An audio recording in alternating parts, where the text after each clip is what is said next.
What's up, everybody? Welcome to episode 28 of the Great Western Podcast. It's Saturday, December 27th. Hope everyone had a Merry Christmas out there. I am your host, as always, Mark the Wizard, and today we are joined by NBA historian and Coach Theory. What's up, guys? What's up, Merry guys? Christmas. Merry Christmas. So we have a lot of Happy action. holidays. Happy holidays, of course, of course. So we got a lot of action in the NBA to talk about today. We have the Christmas Day games, but bar none, the hottest game probably is going to be the Spurs and the Thunder. NBA historian Chu, give me your take on that Spurs Thunder game. Well, the fact that they played three times in a couple of weeks, that was just great for the NBA. The way that it played out going into these games, the Thunder were 26-1 or 23-1, Hmm. and then they've lost four of maybe their last six or something like that. Yeah, watching the Spurs completely inebriate the Thunder's offense and defense is the only team that I've seen do this in the past like 2 years, really. I think the way that Wemby just defensively, he shrinks the court. You can tell every drive they're thinking about him. It's the geometry. That's the way to do it. Is the angles aren't there anymore. And against 99% of teams, the Thunder seem to have it dialed in. But when they're playing Wemby, they play different. And the Thunder are forcing, or the Spurs are forcing the Thunder to play their brand of basketball, which is the only time I've seen that. And yeah, I'm so impressed with all of the Spurs. Their top eight players, but Wemby, man. That, oh, here's another thing. He's not even starting. He's not even playing his full minute load, and they're still Right, crushing the Thunder. right. Mitch So yeah, Johnson. very Yeah. impressive. Coach Theory, what do you think? I'm going to start off by going back to a question I was asked a couple podcasts ago, which was, would you trade Vassell and Barnes for Giannis? And I'm just going to double down and say, no, I like my squad as is.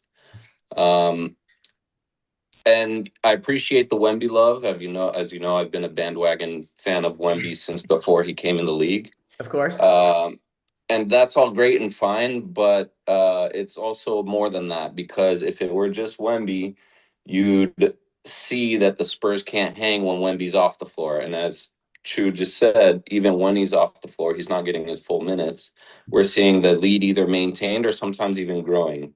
What Right. that is a testament to is the togetherness of the team, the preparedness of the team, and not the inebriation, the annihilation, Chu. The annihilation. The Inebriation sounds inebriation good. of At least lulls them. the No, I mean, inebriation of the OKC. yeah, Um, yeah, completely agree.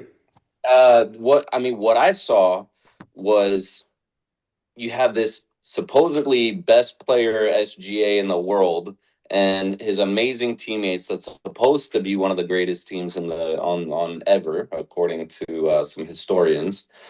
Um, Which will be and not unnamed on this podcast currently. Yeah. All right. and uh and my rebuttal to that a few podcasts ago was they've literally played the bottom of the league, and also that they're going to have to face the Spurs. Of course, Wemby's a part of that, but the coaching and the what do you call it? The game plan they had to when you saw OKC try to run their offense, the Spurs defense read them like a book and played terrific defense. They held, not only did they score 130 points on supposedly the best defense in the league, but also they held that opposing team to, I think it was the first game 106, second game 110, the third game 103, when the league average is around 120. So they're doing a terrific job of preparing against this team. And I'm not going to say they're the superior team because what I do like is we've seen them one on a neutral site, two at home, three at OKC. And pregame, I remember saying anything short of OKC stomping them for an OKC fan is a disappointment. You Right. know they were going to come with everything they had that third Right. game at their home floor, get the favorable whistles in their favor, which they did at the beginning of the game. Towards the end, not so much, which did give them the lead temporarily. What I love is the Spurs team keeps fighting. Last year, the year prior, these were games that were a definite L, even against non-defending champs, against other average teams in the league. The Spurs would be able to build a league and lead and then lose it in the fourth. Now to see what they're doing is, to me, way ahead of schedule. But I can't say I can't say that I'm surprised or not surprised. It's just way ahead of schedule. And I think even the coaching staff, I think post game they were even saying like, yes, this is, what we envisioned, but we're clicking. And I Okay. think that's a testament to how much time they spent off the court together in the off season. This team is definitely clicking. Well, yeah, I mean, there's definitely a lot going on there. I do think like if you look at the post-game conference press conferences from SGA, what did he say? He said, "Well, if a team beats you 3 times in 2 weeks, they're better than you." So I I think mean, I think that's simplifying it too much. that's what They I played 3 games. look, They look, played look. three games. I'm saying what SGA said, right? Yeah, And yeah, yeah, yeah. I'm saying I'm giving him props for kind of just coming out and saying, yeah, they're being better than us right now. Yeah, it's oversimplification, but like Yeah. he just basically said, yeah, they beat us. I mean, look, in a seven game series, what I would have liked. I mean, I'm not criticizing him for that. I just don't think that it's necessarily true. In a Sure, that's seven just what game he said. series, in a 7 game series, I think it's still a toss up.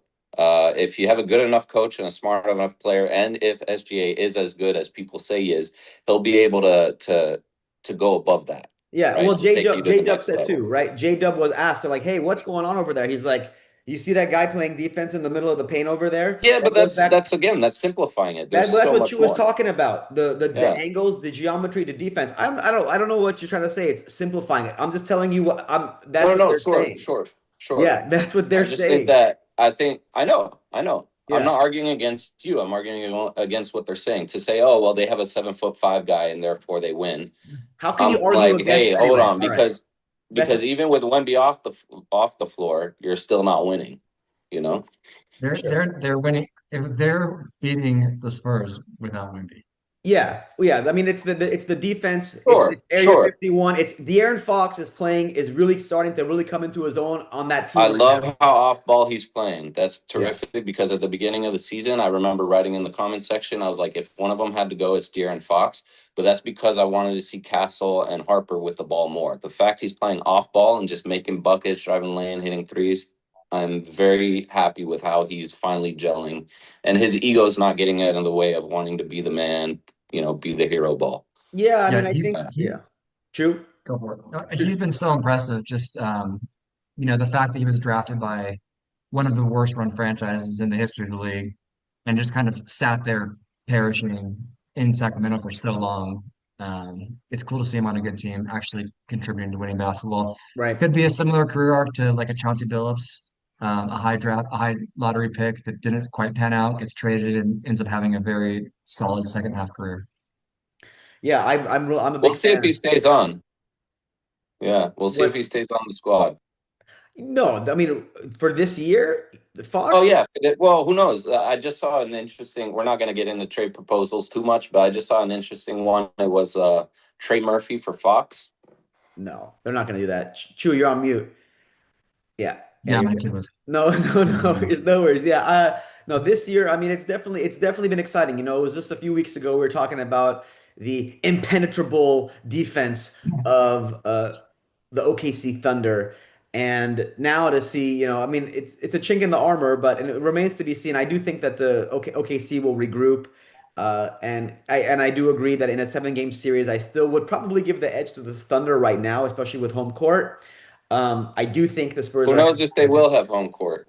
I mean, I think they'll regroup. I mean, I think I was actually listening to Josh Lloyd. Shout out Josh Lloyd from Locked On Fantasy Basketball. He's my fantasy basketball podcast guy. I mean, Yeah, you got he, me on him. He's yeah, pretty he's good. good. I do think that there does seem to be like with the whole 65 games and the minute restrictions per game, there's like rules about how many games you can play under how many minutes within those 65. And I think part of it is it seems like Mitch Johnson and his coaching staff, they're saying they want to ramp up Wemby. It also seems like there's certain minutes like they don't want to push him too hard in the minutes, but they got to get him to play. So we'll see. I mean, if it's working, I mean, that's a very interesting coaching move. When in the NBA do you see a team not put their best player, so to speak, in a lot of ways starting the game? You don't really see that in the NBA at all, or I don't know if you ever seen that. So. I saw it with the Pelicans a couple nights ago with Zion. Well, coming off of injury, I understand, and then kind Well, of that's what Wemby's essentially doing. They're trying to limit his minutes, and I think it was a smart move, because the scouting report is going to say Wemby's playing. The Vegas lines are going to say Wemby's playing. and then all of a sudden you pull him off the bench. That switches everything for you. You know. It's gonna be crazy in the playoffs when he's getting 40 minutes a night. It's gonna I be, think I think we're just starting to scratch the surface of this guy. but his You see backup, you see glimpses of uh, it. Yeah. his backup is good too. Cornet. The guy that's on Cornet. Yeah. Yeah. I love when they play together too. It's a good move. And he's a Cornet's a lob threat. Just like Saul, he's probably one of the best backups in the league. What are they calling it? Uh, French vanilla? French vanilla. Freshman. French vanilla is a nice nickname. Sounds like a wrestling duo, a tag team. Um, Well, yeah. real quick, I just wanted to mention about just a little more Wemby love. It's crazy watching him. So they have Caruso guarding him, who's probably got some of the best hands in the league. And every time he puts it on the floor against Caruso, I'm thinking, oh, this is going to be a strip. And then he just two steps, layup, dunk, and you're like, wow, like his handle is super tight for being so strong. He And shortens the then dribble so well.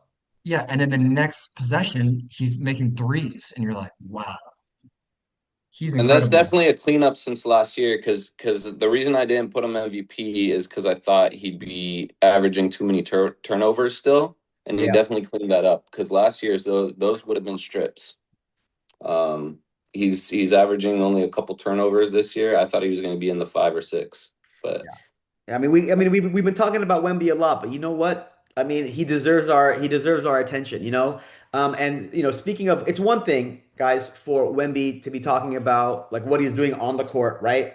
And as we discussed, and as we heard this sound clip from Wembanyama recently, right, about ethical basketball. Here's the quote from him. I'm just uh, glad to be part of something that's growing to be so beautiful, pure, and ethical basketball. This was a statement that he made after beating the Thunder, right, in the Emirates Cup, right? So this phrase, this word, this buzzword of ethical basketball has now kind of been bouncing around all these podcasts and stuff like that. So I want to bring that here to you guys. So ethical basketball, Chu, NBA historian, what is ethical basketball? What does that mean to you?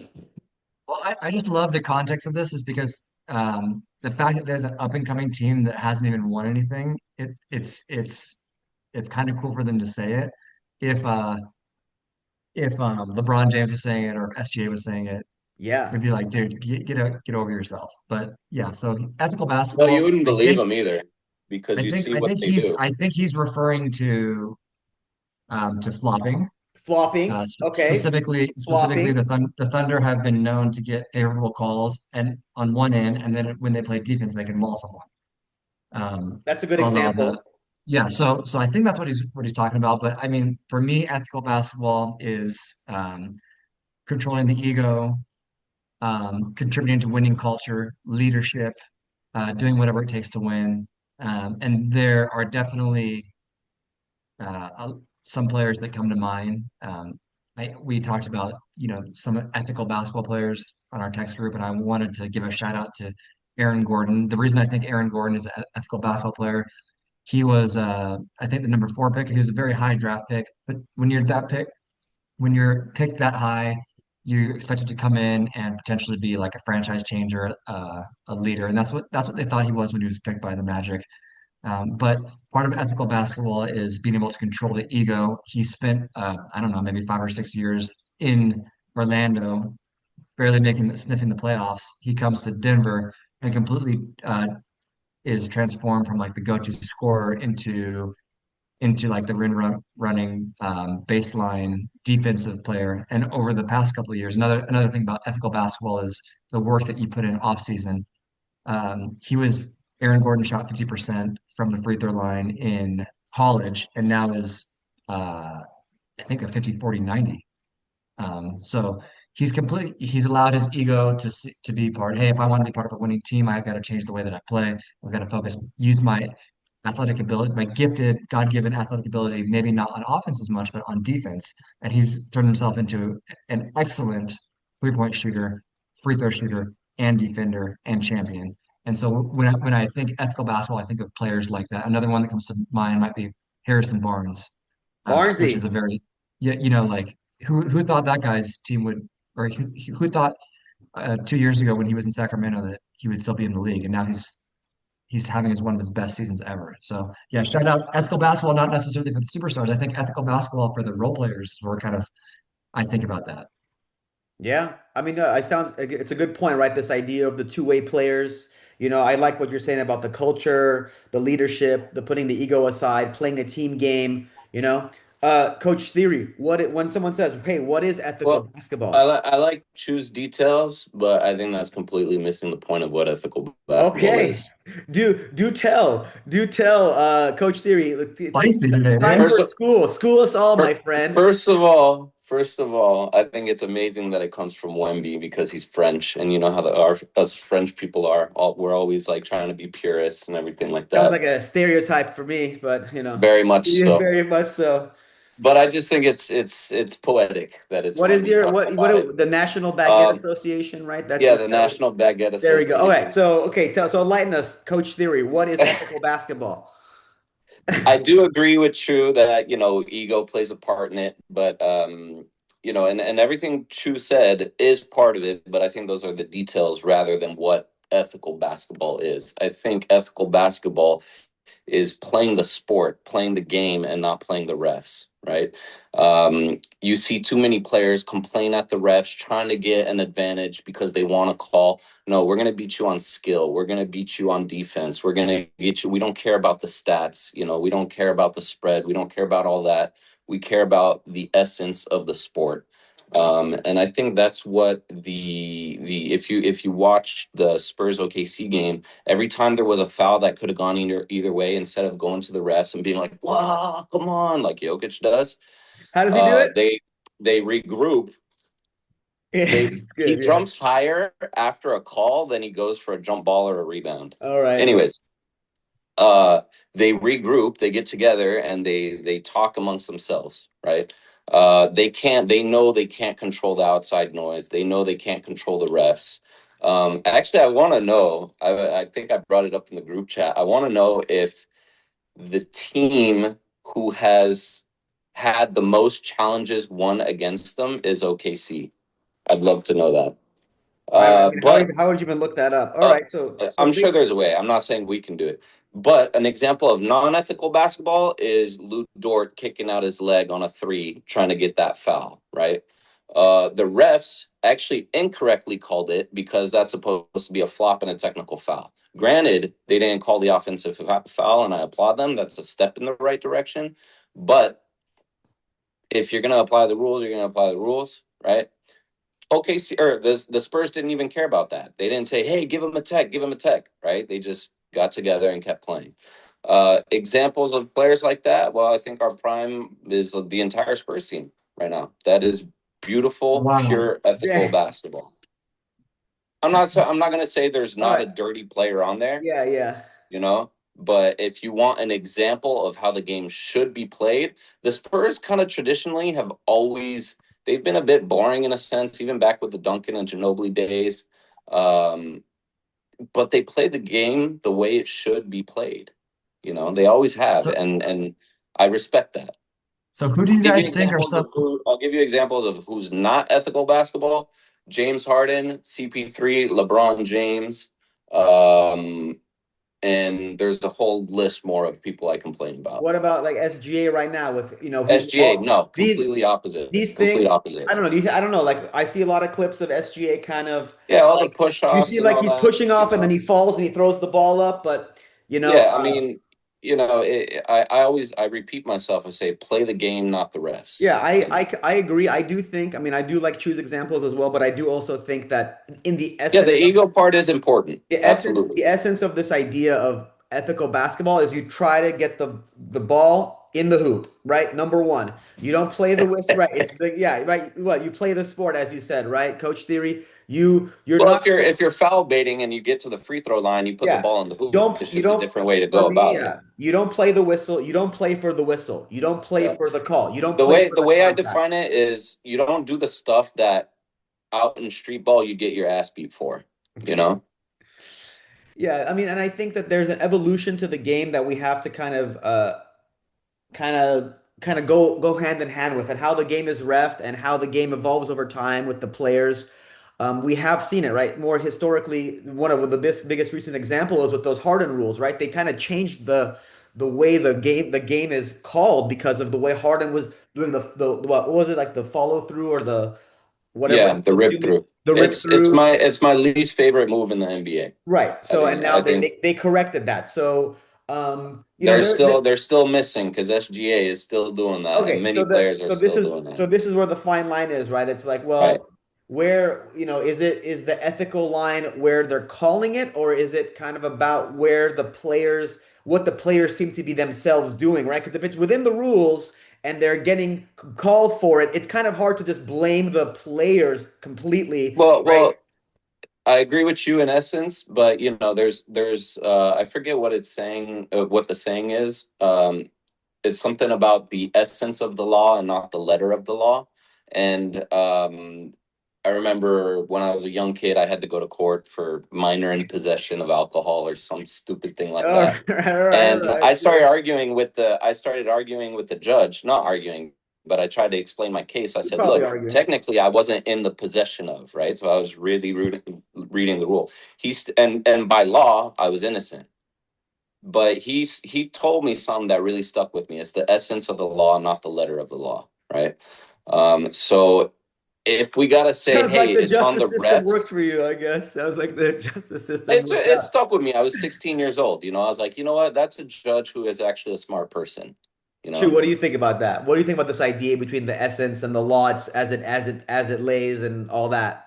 I'm Well, just referring it to the refs. Yeah. I think that if you are a potential NBA player and you are on the edge of making a contract where you're making $15 million a year, or you're going to go back and teach a high school basketball camp, you should take every edge possible when there's so much life-changing money at stake. And so, do I But what does blame the someone? ethical Hold on. basketball player Let do? him finish. Let him I finish. An know, but ethical, what does the ethical? an ethical man does whatever he needs to do to take care of his family. And if the difference between you getting an NBA contract and you going back to bag groceries, then it is, $15 million. If that means flopping to get a foul if the refs within the rules of the game and the refs are going to call it, then how can you ever blame someone for doing that? So that's not ethical basketball. Maybe not for you. Okay, so earlier you just said ethical basketball is That's not why flopping. ethical basketball to me means leadership, putting the ego aside, winning, not whining. Like, Yeah, this is a um, nuanced it's question about the But rules. there's plenty of it's a people very who it's do that's that. why I told you what ethical basketball means to me. But Yeah, do I yeah, yeah. blame someone who's potentially going to make millions of dollars to play within the rules of the game, the way that the NBA itself is going to ref it? No, I don't blame them. I don't really like it, and I hope that the thing that bothers me about it is when the NBA calls it differently for different players. Sure, And I sure, sure. do think that the Thunder, I mean, they're so handsy on defense, and what I realized watching the Spurs game is that the way that they beat you is they turn you over and they score on fast break points, and that was what the Spurs weren't allowing them to do. The Spurs were not really turning it over the way that most teams do, um, and that's credit to like De'Aaron Fox really for Yeah, running the show. I did see Um, that. I did see that Chris. Did you see that game with where Chris Finch from the coach of the Timberwolves got ejected in the first quarter against the Thunder, right? And yeah, his press conference afterwards, he's like, "This team, they foul you a lot." He was like, they're all over you. They constantly foul you when it's annoying to play the Thunder because they're kind of like the darlings of the NBA and they're getting all the whistles. And he's like, you can't even touch Shea on the other side, And I watched that first quarter, like Ant was getting hacked every time in the lane. And I was like, it was like 4 or 5 times in a row, no calls. Ant was also kind of, foul baiting himself in a lot of ways, but Finch was heated. And if you look at it, like, like it kind of there's a point to it. Is it like these refs are human, right? And it's a lot of pressure for them to to just when they blow the whistle, not blow the whistle.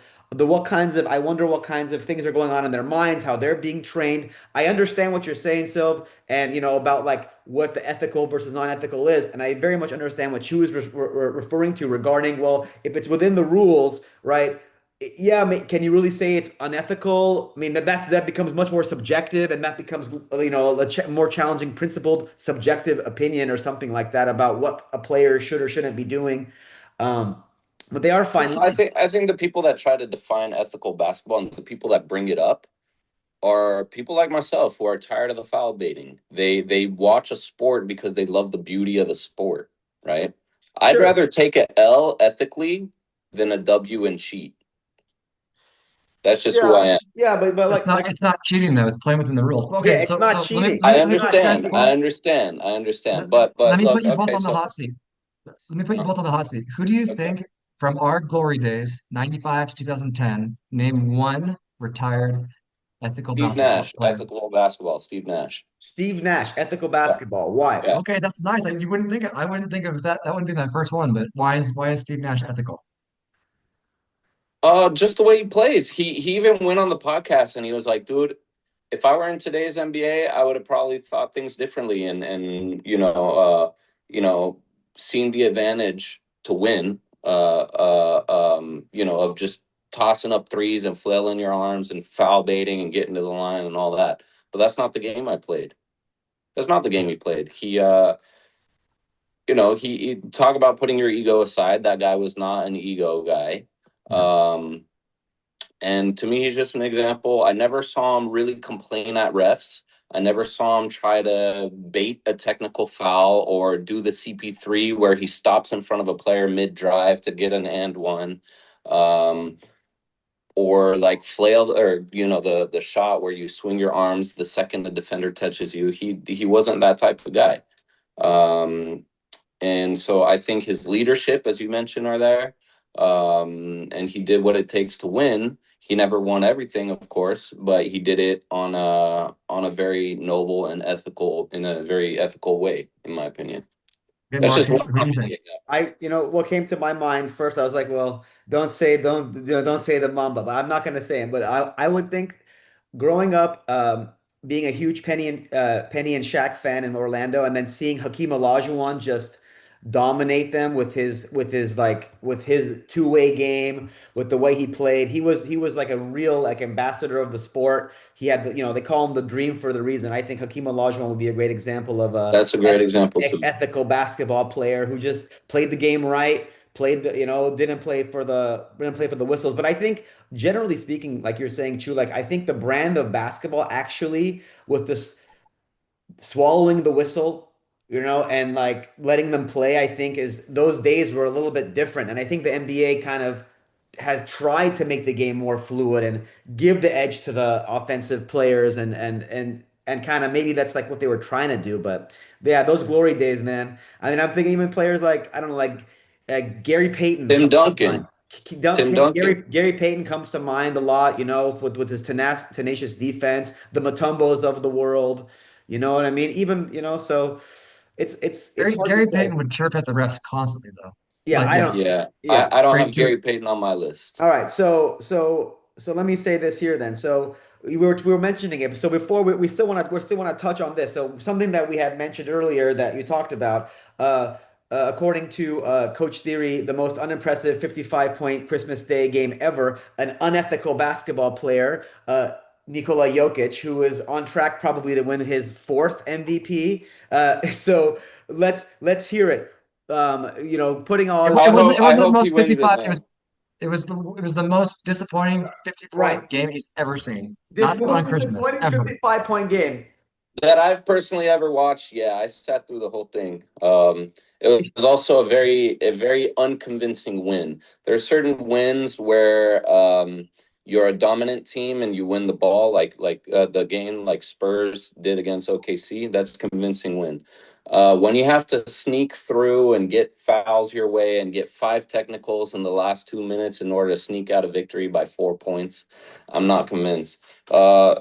As far as Jokic, well, you guys already know what my gripe on him is. He plays one end of the floor. Yeah, he got amazing numbers. He did shoot 24 free throws or 23, I forget. Yeah. And I was just bored. I was sitting there just watching all these free throws. I'm like, yep, It's those remarkable, numbers keep honestly. going. It's remarkable that you watch him and you get bored. I feel like I don't know, I Yeah, just so don't. so a while It's like ago, a while remarkable ago, to me. a while ago, Chu asked me because I send video clips of how terrible he is on defense. I blow up the group chat, which I wish we could bring up in this pod to discuss because it's pretty I'm like, wow, this is some of the worst defense I've ever seen. But Chu said, hey, you know what? Send clips. For every clip you send that you don't like, send one of that you do like. And I'll watch Jokic, and I'm like, okay, wide open three. Great. Flash. Okay, You're right.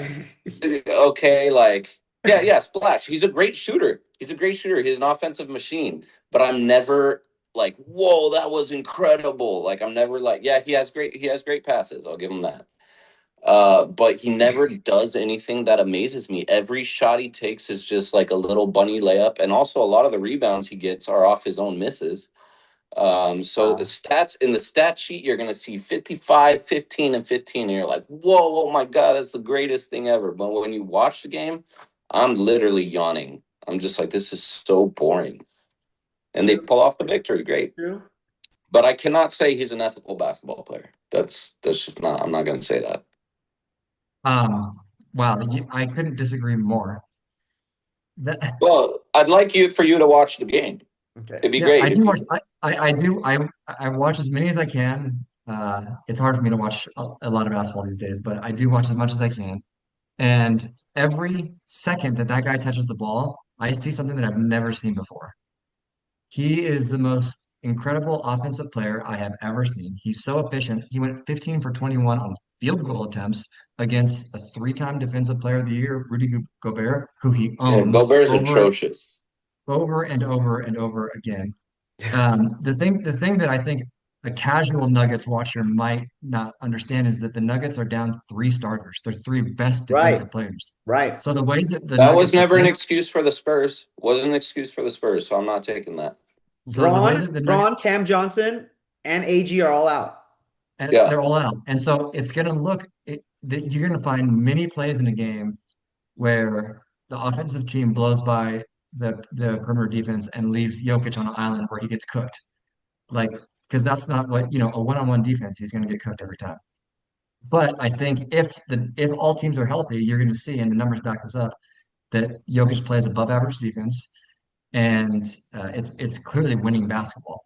And so what we watched was a team without three of their best five players uh, on Christmas go into a conference rival and just eke out a win just purely out of their hearts. And Jokic had 18 points, which was the most ever It was scored in an not out of their overtime hearts. It game. was out of the ref's whistle. No, Right. it was out of their hearts, Right. bro.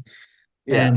And it's those. If you look at those texts, it's because um, Anthony Edwards would go up to Jokic on the free throw line and just mess with him while Yeah. he's standing there. Okay. Yeah. He literally, yeah. I mean, you're sending clips of like, of Jokic like throwing a ball like at someone's hand or flopping or Sure. going like this or whatever. Yeah, But yeah, yeah. Ants also doing ants should I ants. never said Ant is an ethical No, no, I'm basketball not player. saying you are, but Never I, once. I, I know you're not saying that, but that goes to the Are you point of allowed to walk like, up to someone on the free throw line and just hit him? Because yeah. that's what Ant did to He him. did. So Wow. yeah, All he right. did, he did. So that's He that's didn't like hit him.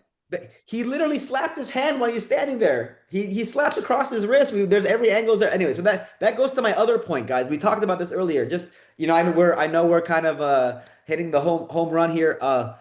Regarding ethical basketball, right? We're talking about this. This is another question I have for you guys.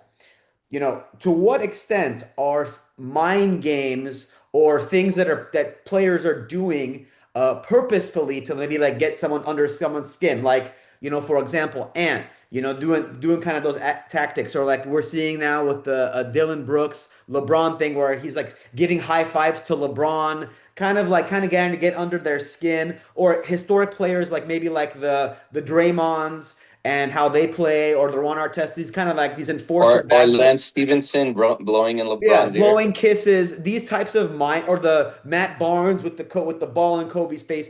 Are these types of things, where do you guys see them as? Are they kind of part of the game and gamesmanship, or and it's just something to enjoy with this like rivalry stuff, or does it border into unethical? I don't know. Just kind of curious what you guys think about that. I mean, it's always subjective in my opinion. Personally, the mind games, I'd rather have you win it on the basketball court like the Spurs did versus OKC. You could tell they beat them mentally, and it wasn't by any gimmicks or anything like that. The when I saw them when I was like, okay, they got him mentally, is when the OKC was afraid to shoot the shots they would usually take, and even outside shots. And I'm not just talking about when Wemby's in there. You saw a shot that would usually go in, not fall, a wide open corner three or whatever. What that tells me is they got him mentally. As far as my games, the Dylan Brooks, I think that adds to entertainment. Um, if your whole point is to frustrate the opposing team so that they get a tech and get ejected, that's not ethical basketball, in my opinion. That's not my brand of best basketball. I think the refs should kind of give leeway to a lot of stuff they don't do, but I'm not a fan of like calling a tech on everything. There's too many techs. There's too many free throws in general. Um, and I'd rather just see and you know what? If you're the opposing team and some Dylan Brooks guy is trying to that's why I always say LeBron James and Russell Westbrook have thin skin, right? They respond to that. What did Kobe do when Matt Barnes went out? He didn't even flinch, right? If you're going to be the superior player, ethical or not, if you're going to be the better player, you don't buy into all those mind games. You don't have that thin skin. Yeah, I like the idea of taking any edge that you can get. I'm a big Dylan Brooks fan. You know, he goes he switches place with Kevin Durant on the Suns, and the Suns are a better team. What does that say? Like to me, it says maybe Kevin Durant might be more washed than we realize, or Dylan Brooks But the might be better Rockets than. are now a better team too. So I'm not Actually, the sure. Rockets have a worse record at this point in the year than they did last year.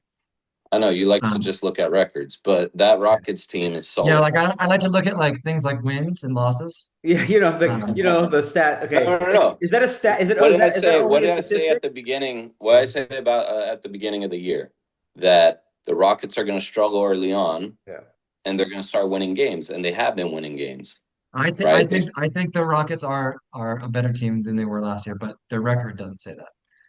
There you And go. Exactly my point. Yeah. Well, with I think Dylan I Brooks. think that Dylan Brooks is a winning player. I would love to have him on any team I would be rooting for. And so yeah, I think players, Chris Paul famously went up to a ref and pointed out that someone's jersey was untucked for a technical. I think that's how players like Chris Paul, who's 6 feet, play 20 years in the league, is they take And every that's possible why he edge they has can get. a total of 0 rings. Right. Okay. Well, I mean, I do think with Dylan Brooks, like I think it's good for the NBA a little bit to have a little bit of like kind of rivalry and like kind of instead of all being friends, and actually having like basketball where they're kind of chirping at each other and you can tell they're getting each other's I like faces. that. I like I that like too. I that. think the NBA could use that, and I do think Yeah. like with Dylan Brooks specifically when with that team with Memphis. When they moved him, that team fell apart kind of. Even they had Jaw, they had Baines still, they had Jaren Jackson. Baines gone now, but I don't know this idea of like a glue guy, and when you're on the court, we've all played basketball. We've all if there's always that one guy who is kind of that player, and Draymond filled that role historically for those dynasty teams, and there's always those like kind of tougher players. So I don't know. I always wonder like when we talk about ethics, that it's kind of an open-ended thing. So, on the court, mind games, this and that. So I just wanted to get your guys' opinions about that. But I don't know. It's Yeah, Well, fun. CP3, Yeah. go Go for ahead. it. no, I just any edge when you're playing for millions of dollars, I can't blame any player for doing that. I would do it myself. The shit that I do for thousands of dollars, why imagine what you would do for millions. If that means if that means contributing to your team winning, and when I Well, I look at don't know what you basketball, do for $1,000, but a Yeah. lot, a Okay. lot, dude. People work 8 hours a day, 6 days a week for thousands. Could you blame anyone for blowing in someone's ear for millions? Like It is high can I stakes. blame them? What I well, would do look, for did a fifteen Lance did million dollar Lance contract? did Lance Stevenson ever win anything? No. Yeah, he won like $100 million. No, no, no. I'm saying on the like chips.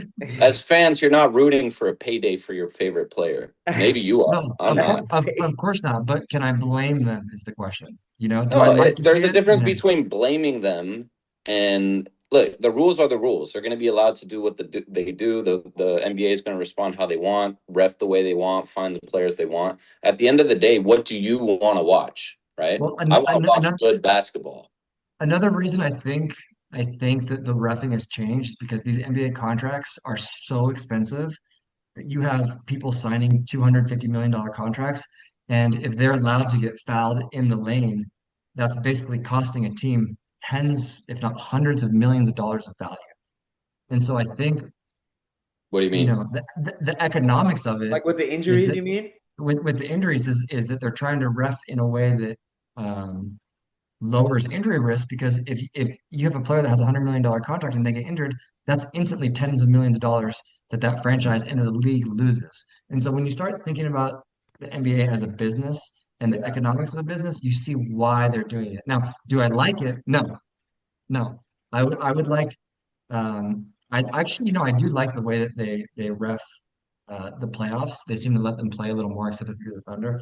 And I do. This actually ties back to this. We'll round out Yeah. is that um, the the Thunder were guarding Wemby with Caruso, and they were trying to do the physical defense with him.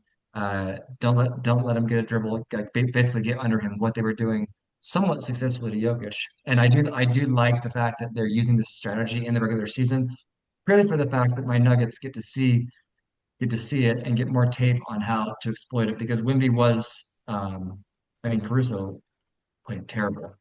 And I don't know if that's because Wemby was guarding him a lot. And I think he was over his first nine from the three-point line. But they really did exploit what was the Thunder's biggest strength against the Nuggets last year, which was using Caruso to guard a big man.